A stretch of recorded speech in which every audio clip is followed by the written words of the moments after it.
Mike Lynch made headlines by selling his company, Autonomy, to Hewlett-Packard for a staggering $11 billion. But just a few years later, both he and his former right-hand man, Stephen Chamberlain, met tragic, untimely deaths on the exact same day. How did these two tech giants go from incredible triumph to devastating tragedy? This is the story of a meteoric rise that captured the entire tech world's attention in a fall so dramatic it left everyone stunned. Join us as we uncover the truth behind this jaw-dropping saga. Let's rewind to where it all began. Mike Lynch was born on June 16, 1965, in Ilford, London. He grew up near Chelmsford in Essex, where his mother worked as a nurse and his father served as a firefighter. Both his parents had immigrated from Ireland. Growing up near Chelmsford in Essex, Mike displayed an exceptional intellect from a young age. At just 11 years old, he earned a scholarship to Bancroft School in Woodford. Later, he supported Bancroft's Foundation, which helps other bright students attend the school regardless of their financial situation.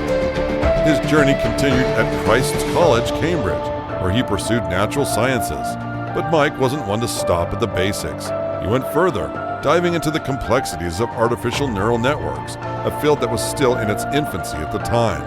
Under the guidance of Peter Rainer, he pushed the boundaries of what machines could learn through patterns. His PhD thesis, titled Adaptive Techniques in Signal Processing and Connectionist Models, marked the beginning of his lifelong fascination with machine learning. After completing his PhD, Mike didn't settle into a comfortable academic career. Instead, he took on a research fellowship in adaptive pattern recognition. But this wasn't just another job.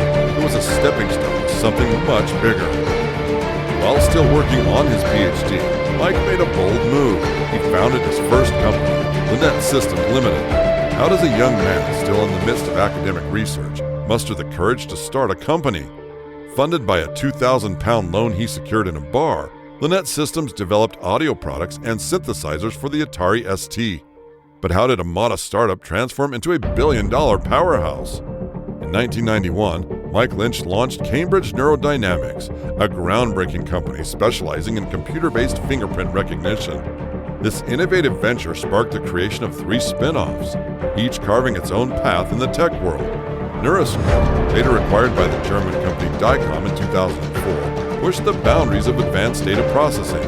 NCorp took on the complex world of database searching, while Autonomy, the crown jewel, revolutionized the way we search unstructured data, transforming everything from phone calls to emails and videos. This is the story of how one visionary idea led to a tech empire.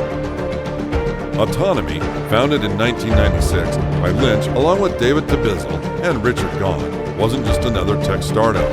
Under Lynch's leadership as CEO, it grew exponentially, becoming one of the UK's top 100 public companies and a standout in the Silicon FinTech hub. The media even started comparing him to Bill Gates. High praise, but was it deserved? In 2011, Hewlett-Packard acquired Autonomy for over $11 billion, with Lynch receiving around $800 million. Was this a savvy business move or a sign of a major shift in the tech world?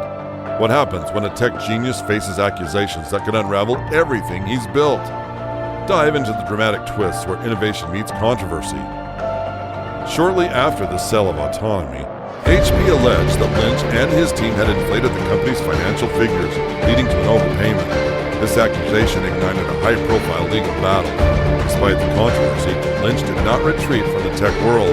Instead, he launched Invoke Capital, a venture capital firm that quickly made an impact. One of Invoke's early and significant successes was Darktrace, a cybersecurity firm where Lynch played a crucial role.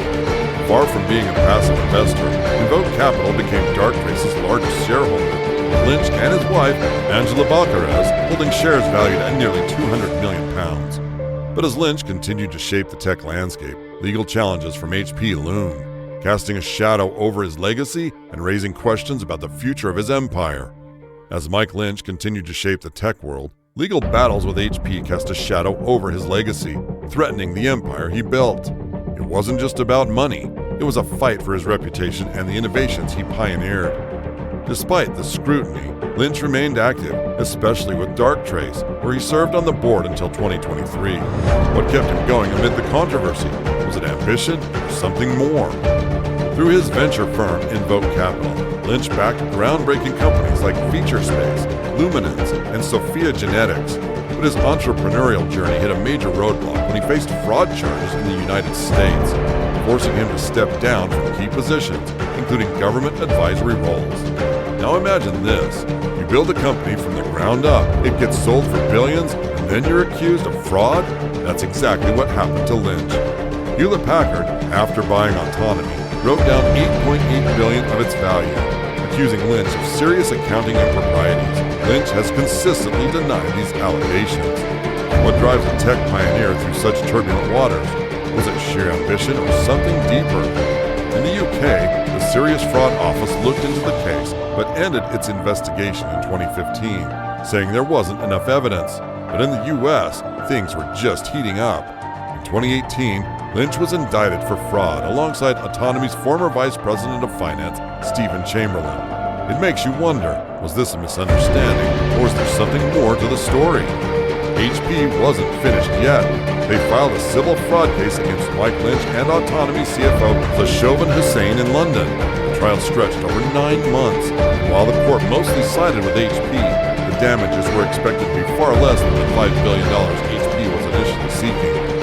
As if the civil trial wasn't enough, Lynch also faced extradition to the U.S. on charges of conspiracy and fraud.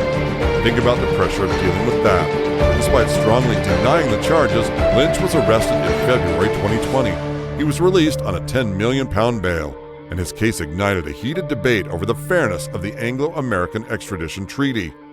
Critics, including 5 former cabinet members and former Tory chairman David Davis, calls the U.S.-UK extradition treaty ridiculous and argued that the U.S. was overstepping its bounds. But their concerns didn't stop the legal process. In July 2021, a court ruled that Lynch could be extradited to the U.S., and by January 2022, Home Secretary Priti Patel approved the decision. Despite facing 15 charges of conspiracy and wire fraud, Mike Lynch, 59, was found not guilty in one of the Silicon Valley's biggest fraud cases on June 6th. Lynch, who had always maintained his innocence, expressed that he was elated and grateful following the verdict. But what really happened on that fateful night when Lynch was celebrating his second life with family and friends? Stay tuned to uncover how a joyous celebration turned into a deadly mystery on the open sea. After being acquitted in a high-profile U.S. fraud trial, Mike Lynch decided to celebrate by taking his family and friends on a cruise aboard the $30 million super yacht, the Bayesian. But what was meant to be a joyous occasion turned into a nightmare. On August 19, 2024, the yacht was overwhelmed by a powerful storm off the coast of Sicily and sank, claiming the lives of Lynch, his teenage daughter, and several others. The rapid sinking of the Bayesian raised serious questions. How could such a high-tech vessel go down so quickly, especially when another nearby sailboat survived the storm? Italian prosecutors launched an investigation, scrutinizing the yacht's crew and considering whether the manufacturers could be at fault. But what went wrong that night? Was it human error, technical failure, or something more sinister? Just hours after Mike Lynch went missing, another shocking tragedy occurred. Stephen Chamberlain, Lynch's former co-defendant, was fatally struck by a car while jogging in Cambridgeshire.